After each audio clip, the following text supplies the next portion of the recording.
All right, so moving on to the next segment, I'll be sharing which NFL quarterbacks are set to decline and have a decline from how good they were the previous NFL season, and which NFL quarterbacks will decline in this upcoming NFL season. So if you guys followed the podcast last week, I had which quarterbacks are set to improve from their bad 2022 NFL seasons and improve this year.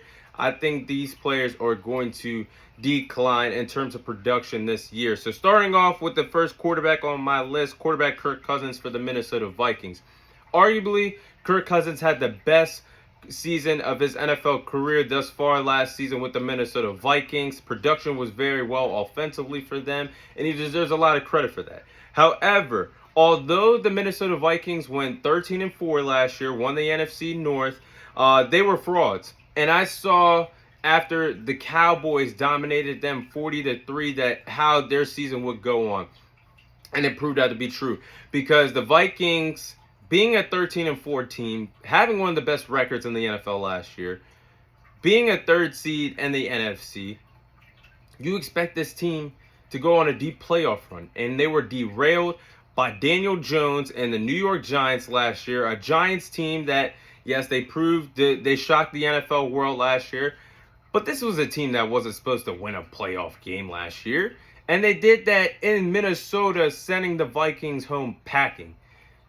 When you think about that, that's really disgusting to think about if you're a Minnesota Vikings fan out there watching and listening.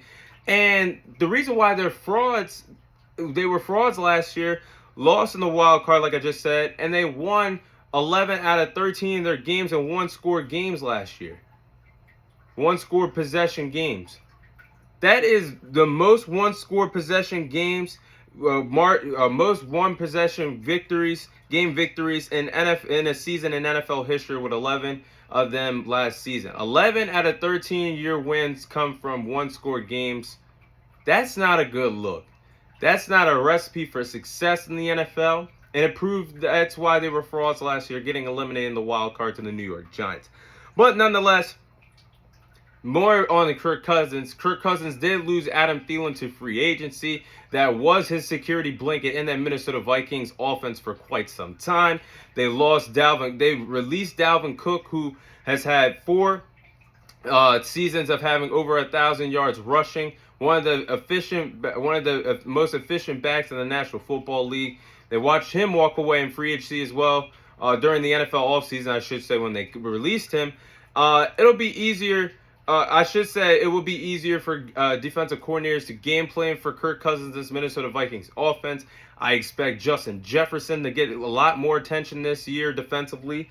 TJ Hawkinson, even though he's one of the best tight ends in the National Football League, I think that's a big drop-off in the offense when you have Dalvin Cook, who's one of the most efficient running backs in the National Football League when healthy. And then you have Adam Thielen going your security blanket. They did draft Jordan Addison from USC, but he's unproven right now, and I don't believe he will have the rookie season that lives up to the abilities of what Adam Thielen did for that Minnesota Vikings offense. So I am definitely expecting Kirk Cousins to have a lack of production. He's on my decline list.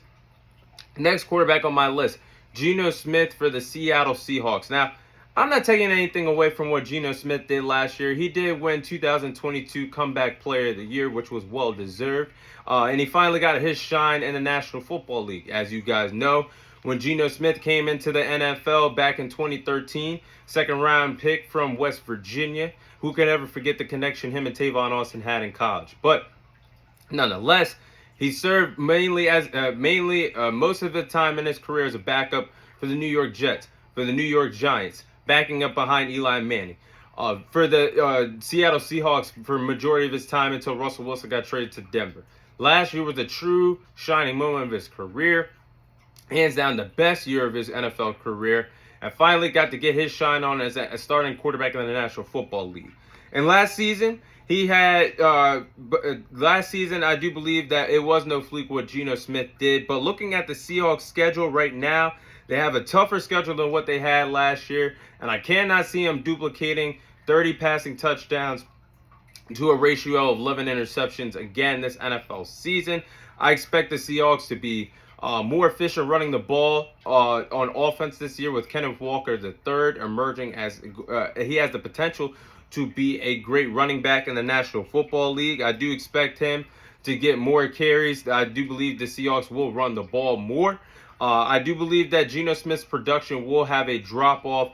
I do believe that NFL scouts will have done their homework on Geno Smith. I can't see him throwing 30 passing touchdowns again. I'm not taking anything away from the Seattle Seahawks being a contender in the NFC, but in terms of production, in terms of having 30 passing touchdowns, I do believe that defensive coordinators will zero in on what Geno Smith did last year. I don't believe he's going to be able to duplicate that again, and that's why he's going to be on the decline list. Geno Smith earns a spot on my decline list. Now, final quarterback on my decline list, and this is a hot take, but I have Josh Allen, quarterback of the Buffalo Bills. Now, pause.